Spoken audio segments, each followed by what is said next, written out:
What if the very quality you're proud of, your kindness, your goodness, is the exact reason the world walks all over you? Think about it. The men who go out of their way to please others, who constantly agree just to avoid conflict, who treat everyone with warmth and patience. Where do they end up? They're usually the ones being taken advantage of. Their time is consumed by others' needs. Their generosity is abused. Their efforts are rarely appreciated.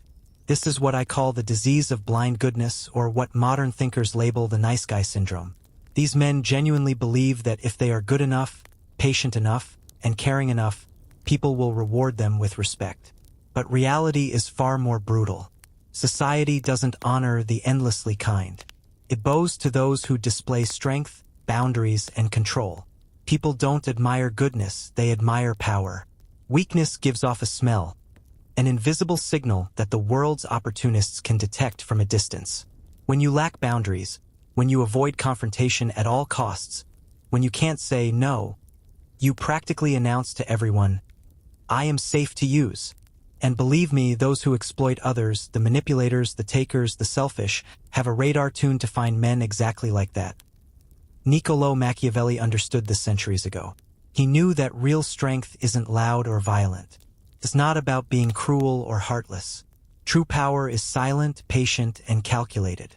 It's the art of thinking several moves ahead while everyone else is still reacting emotionally to the present. Power is control, not just over others, but over yourself. Yet, the modern man has been conditioned to believe that self-sacrifice equals virtue. We are told that putting everyone else first makes us noble.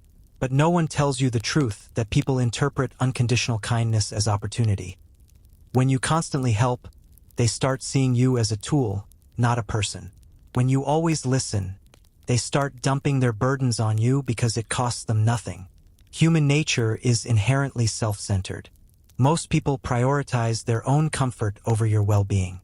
So when you offer blind generosity without discernment, you become a convenience, not a companion.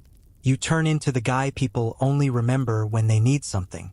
By the time you finish this message, you'll understand how to shift from being seen as nice to being respected. You'll learn to master your image, your emotions, and your boundaries, to become the kind of man people think twice before crossing. Because once you experience genuine respect, you'll never crave approval again. Say this to yourself right now: I refuse to be weak. I choose power, control, and respect. 1. Stop being the perpetual nice guy ***. The world's most exploited man is the nice guy. He's the favorite target of manipulators because he never fights back. You've met him. He's the friend who always lends money but never gets it back. The coworker who stays late to finish everyone else's work. The guy who says yes even when he's exhausted. He mistakes compliance for goodness, when in reality, it's cowardice disguised as virtue. Let's be honest. People don't respect such men. They use them. The overly agreeable man radiates weakness, and weakness attracts the worst kinds of people. When you constantly put others ahead of yourself, when you can't handle the discomfort of saying no, you teach everyone that your boundaries are optional. You might think you're being kind, but all you're really doing is volunteering for disrespect. Machiavelli once observed that people forget the death of their father sooner than the loss of their inheritance. The meaning is clear. Self-interest drives behavior, not sentiment. When others interact with you, they subconsciously calculate what benefit you bring them. So, ask yourself honestly, do you truly respect the friend who's always available at your call? Or do you take him for granted? Now think about the friend who has his own priorities. The one who sometimes says, "I can't help today." You respect that person more because their time has value. That's the essence of respect, scarcity, and standards. When you become too available, your value drops. People expect your help because you've trained them to. But when you're selective, when your yes means something, your presence carries weight. Every time you choose to please others at your own expense, you're telling the world you don't value yourself. And if you don't respect your own boundaries, why would anyone else? The users and manipulators can recognize the nice guy instantly.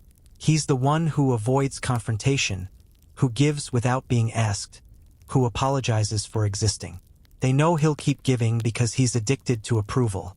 Once they label you as the dependable fool, you'll be the one they call for every inconvenience. It's time to stop equating kindness with weakness. Start being strategic instead of nice. Help when it aligns with your goals or when it genuinely matters, not out of guilt or fear of rejection. Refuse requests that drain your time or energy without benefit. That's not selfishness. That's wisdom. Selfish people take from others to fill their emptiness. Strategic people preserve themselves to act from strength. When you start valuing your time and setting clear boundaries, others begin to notice. They hesitate before asking for favors. They approach you with respect instead of entitlement. The nice guy becomes everyone's doormat. The strategic man becomes someone nobody dares to exploit. Nice guys finish last because they train others to see them as utilities, not as individuals deserving respect. 2. Master the art of strategic ruthlessness ***. Being good isn't enough. You must learn when not to be good. This is where most men fail. They think ruthlessness means cruelty. It doesn't. Strategic ruthlessness is the ability to make cold, necessary decisions that preserve your self-respect and protect your energy. When someone disrespects you, your first instinct might be to understand, to empathize, to keep the peace. But that's exactly what manipulators expect. They know you'll absorb the insult, smooth things over, and avoid confrontation, and that's how they keep control. Machiavelli taught that a prince must learn how not to be good when the situation demands it. If you are always forgiving, always soft, always patient, you'll invite the kind of people who thrive on exploiting your decency. Strategic ruthlessness means cutting off access to those who repeatedly cross your boundaries. When someone borrows money and doesn't return it, don't make excuses. End the transaction and adjust the relationship. When someone keeps canceling plans, stop making new ones. When someone disrespects you with their tone or behavior, don't try to win them over. Confront it or walk away. It's not about revenge. It's about consequences. People only mistreat you to the extent that you allow them to. Most people are used to dealing with men who can't say enough. When you start showing that you will enforce your limits, that disrespect comes with a cost. The entire dynamic changes. They start thinking before speaking. They measure their behavior around you. They understand you're not someone who can be pushed endlessly. That's how real respect begins. Strategic ruthlessness also applies to choices in life. Sometimes, protecting your growth will disappoint others. You'll have to turn down opportunities, distance yourself from draining people, and prioritize your path over others' comfort. That's not coldness, that's clarity. You don't have to be ruthless with everyone, just with those who prove they don't value you. Learn to distinguish between those who deserve your kindness and those who only seek to consume it. When people realize your boundaries have teeth, they treat you with the respect you always deserved. Ruthlessness, in its highest form, is self-respect backed by action. 3. Control your emotions or they'll control you ***. Your emotions are your most dangerous weapon and your greatest weakness if left unchecked. Every time you react impulsively to provocation, you surrender control. Every time someone can trigger anger, guilt, or insecurity in you, they gain power over you. The man who can stay calm when others lose their temper commands the room. While others argue, he observes. While others panic, he plans. Emotional control is not about suppressing feelings. It's about mastering your response. When you allow your emotions to dictate your behavior, you become predictable, and predictability is weakness. The manipulator studies your reactions and learns how to pull your strings. But the man of control is unreadable. He responds, never reacts. Discipline your emotions like a warrior disciplines his blade. You decide when to speak, when to act, and when to remain silent. This self-command radiates strength because it shows that your peace cannot be stolen. Every time you pause instead of reacting, you reclaim your power. Every time you stay composed while others unravel, you prove dominance without saying a word. The world doesn't respect the man who pleads to be understood. It respects the man who can't be easily shaken. Control your face, your tone, your words, and your energy. Make sure that nobody can guess what moves you emotionally. Remember, emotional control is power.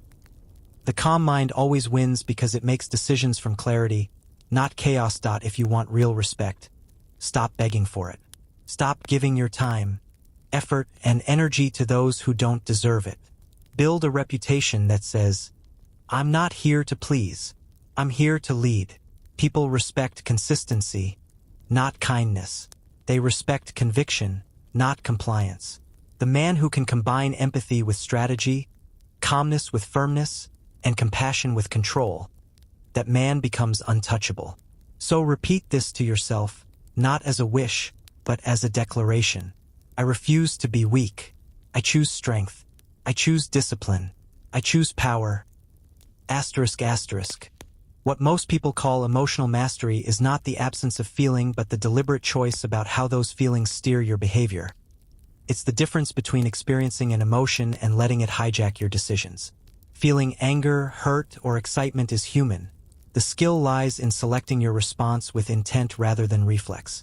When someone hurls an insult, your first instinct might be to snap back or to bristle defensively, but a far more effective tactic is to remain composed, meet their hostility with silence, and allow their own volatility to reveal their lack of refinement. When pressured into an immediate choice, the knee-jerk reaction is often to cave just to avoid discord. The strategic alternative is to request time, actually use that pause to weigh options, and return with a decision that preserves your interests. Machiavelli observed that a ruler's wisdom is reflected in the company he keeps, implying that your capacity to make sound judgments, including whom you admit into your inner circle, depends on your ability to think with clarity instead of reacting from feeling. Those who surrender to emotion routinely make poor calls. They pick companions for the temporary comfort they provide rather than for loyalty and integrity, accept prospects that thrill in the short run without assessing future costs, and alienate potential allies through temper tantrums that could have been restrained. By contrast, the strategically minded evaluate people and opportunities against long-term objectives and select conflicts to engage only when victory is achievable and meaningful. This principle doesn't turn you into a stone-hearted machine. It makes you dependable. Someone others can rely on to remain even-tempered when stakes rise. Someone who won't shipwreck plans because of a sudden mood swing. Emotional discipline also means breaking the chains of constant validation seeking and the urge for immediate reward, delaying gratification, entertaining multiple courses of action, and choosing the path that serves your enduring interests rather than the one that merely soothes today's discomfort places you in a posture of strength. Start small. Use everyday annoyances as practice grounds, when someone barges ahead in line, when criticism lands unexpectedly, when plans collapse. Treat these moments like training repetitions where you practice measured replies instead of impulsive retorts. The objective is to become someone who cannot be emotionally coerced, someone who preserves composure in crisis, someone whose actions are preceded by thought and followed by purpose. Emotional regulation sits at the base of personal authority. Control your impulses and you recalibrate the dynamics of your relationships. Beyond restraint, consider how perception shapes outcomes. People seldom appraise your inner motives. They judge based on what is visible. This insight, one of Machiavelli's keystones, means your external presentation matters far more in social exchanges than your private intentions. Many men naively assume that their virtue will translate into recognition, that being decent backstage guarantees applause in front. Human beings, however, form impressions within seconds, from posture, tone, composure, and the way you handle pressure. Once that first assessment crystallizes, it's stubbornly resilient if you project an aura of passivity. A person always accommodating, never asserting. Others will treat you as pliable, regardless of your true competencies. The remedy is intentional image crafting. Decide how you want others to perceive you and ensure your conduct consistently reinforces that portrait. If the goal is to be regarded as someone who commands respect, stop over-explaining and minimize unnecessary apologies. Carry yourself with quiet confidence. If you want to be valued, stop obliging every request and be judicious with where you pour your time and attention. If strength is your aim, don't flinch from conflict. When your boundaries are infringed, address it directly and without theatrics. Your reputation is assembled through countless minor interactions. The way you interrupt or allow interruptions, whether your speech reflects assertiveness or constant seeking of approval, the tidiness of your attire, the steadiness of your gaze. People keep tally of whether you laugh at yourself to the point of self-diminishment, whether you shrink when challenged, whether you honor your commitments or invent excuses. There is no neutral ground. Each exchange either cements the image you wish to present or chips away at it. Perception tends to become the lived reality in social relations. If others see you as weak, they'll act towards you in ways that will make you feel weak, which then fosters behaviors that verify their initial assessment, perpetuating a vicious cycle. Conversely, a deliberately cultivated persona of competence, resolve, and self-regard invites reciprocal treatment and helps those attributes root in your character. Don't passively trust that your goodness will be recognized. Take charge of the signals you emit, because if you abdicate this responsibility, others will define you by their observations, and often those observations will be the cheapest version of you. Alongside curating your image, learn to wield silence as a precise instrument. Words are powerful, but quiet can be more potent. Withholding immediate commentary forces others to reveal more of themselves and prevents you from offering ammunition to your detractors. A well-placed pause can puncture an aggressor's momentum and give you time to frame a controlled reply, or to decide that no reply is necessary.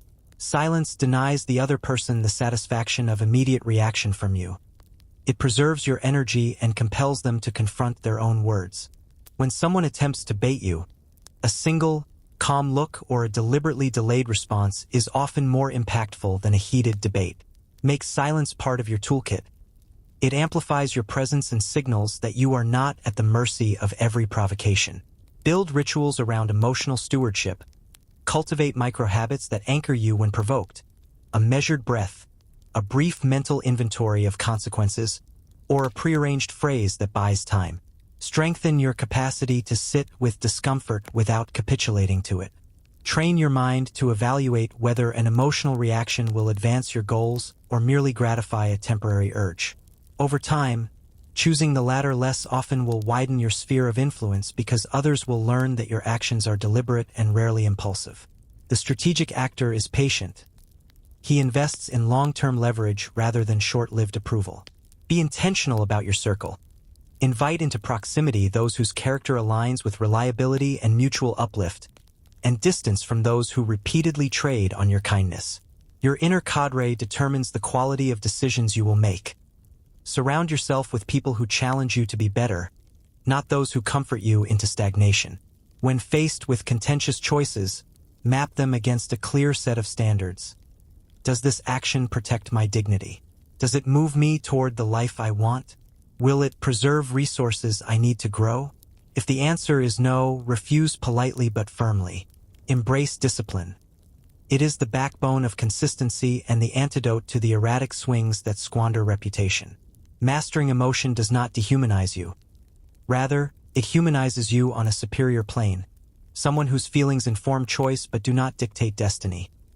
That level-headedness builds trust because others can rely on you to be steady when chaos erupts. It also makes your refusals meaningful and your commitments weighty. Practice these principles daily and witness how your relationships recalibrate. People will stop testing limits when they recognize you impose them, alliances will deepen with those who respect your boundaries, and your life will realign toward outcomes you intentionally pursued rather than those you accidentally tolerated.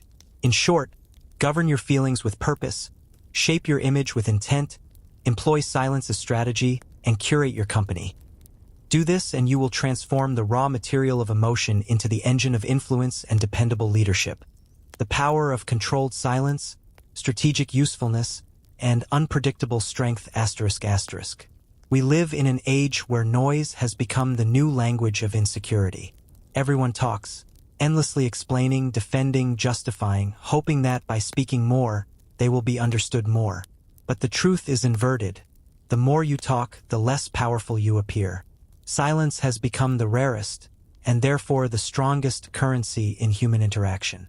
Men especially, conditioned by years of being nice and seeking approval, find it unbearable to let silence breathe. They rush to fill every quiet space with explanations, why they did something, what they meant, how they didn't intend to offend. Yet each extra word chips away at their authority. The man who over-explains unknowingly begs for permission to stand his ground. When you feel the compulsion to justify every boundary, you're essentially telling the world that your limits are negotiable. When you can't sit still in a moment of tension, you announce that you fear discomfort.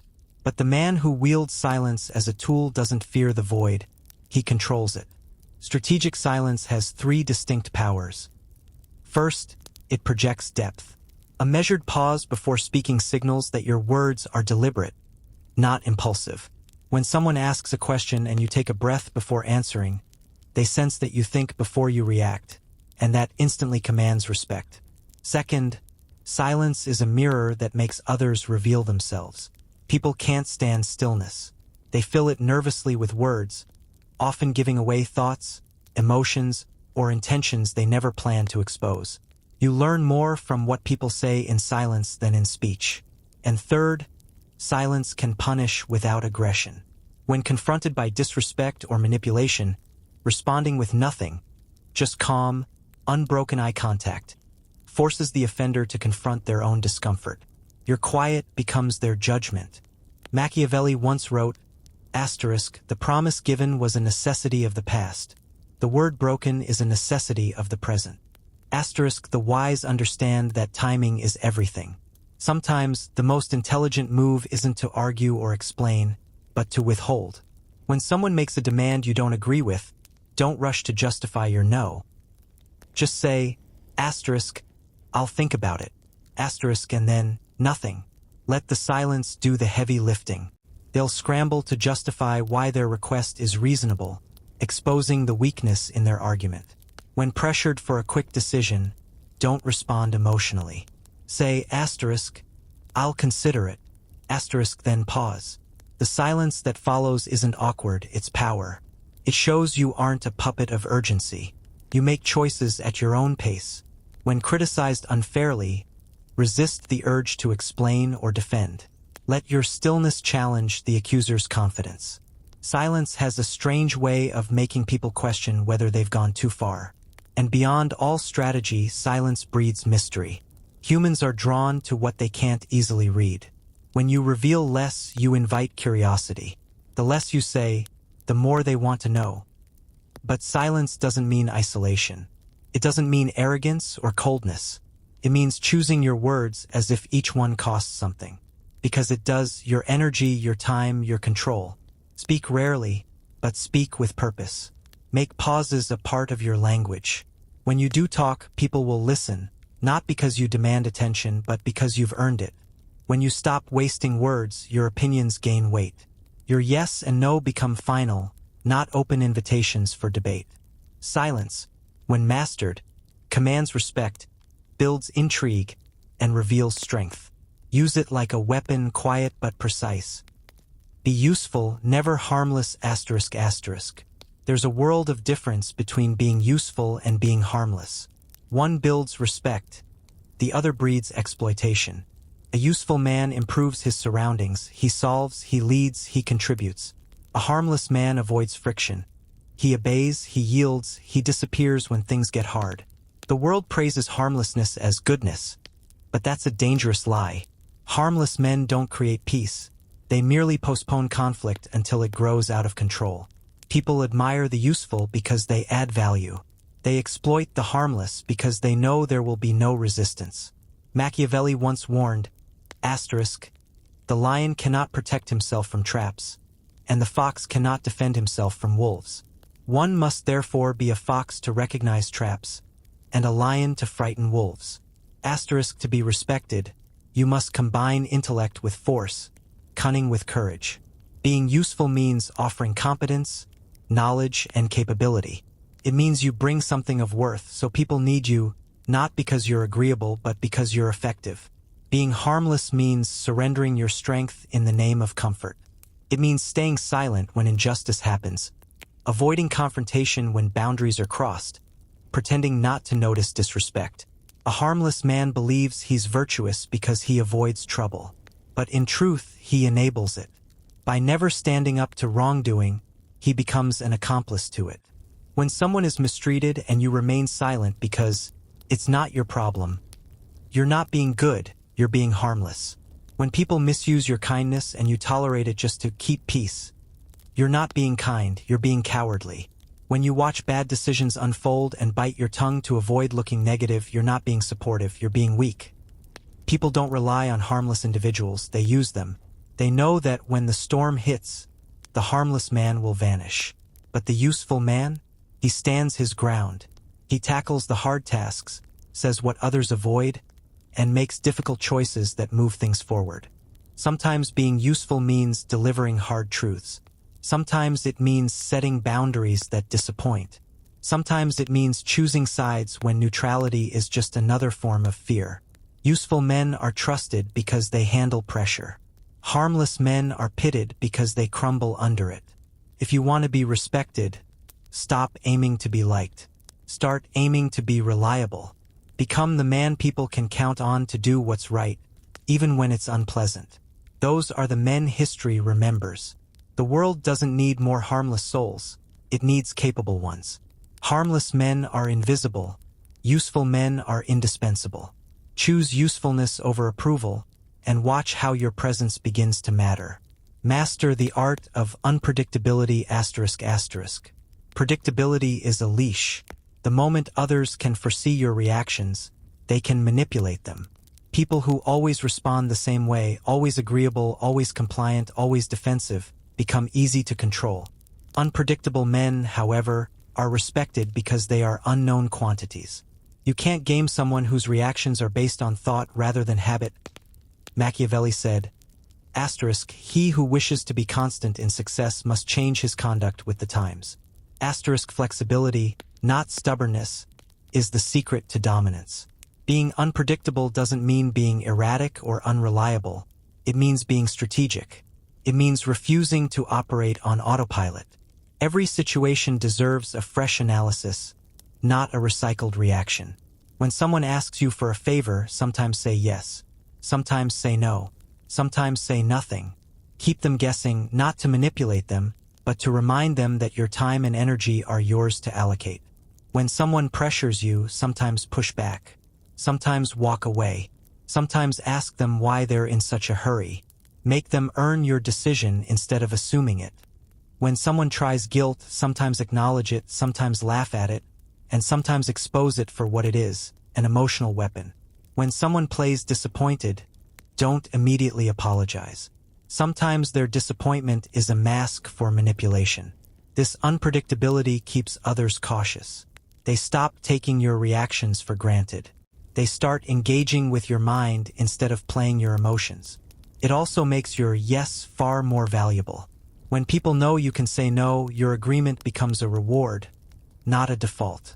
When they know you could walk away, your presence becomes meaningful. Unpredictability also keeps you sharp. It prevents you from becoming a prisoner of habit. Instead of reacting based on expectation, you start responding based on awareness. That's how you stay free in a world that tries to box you into patterns. Before responding, ask yourself, what serves me best in this situation? Not what keeps the peace, not what pleases others, but what's fair, intelligent, and self-respecting. People respect those who act from principle, not from impulse. Predictability signals weakness because it shows others that your behavior is programmable. Unpredictability signals self-control because it shows you're guided by thought, not pressure.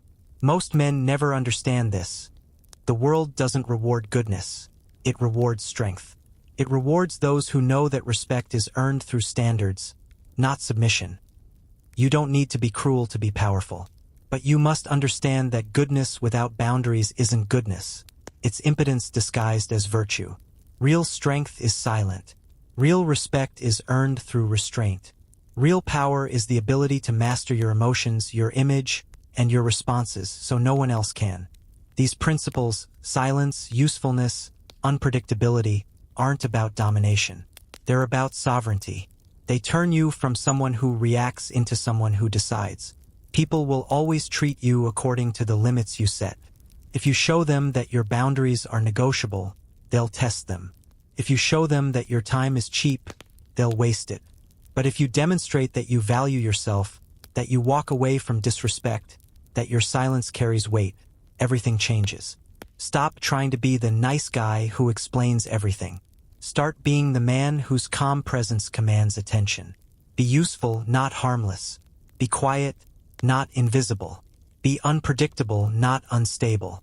The world remembers the men who refuse to be controlled. The rest fade into noise. Say this to yourself: I refuse to be weak. I choose power, control, and self-respect. Because men who live by these principles are never forgotten. They are the ones who lead.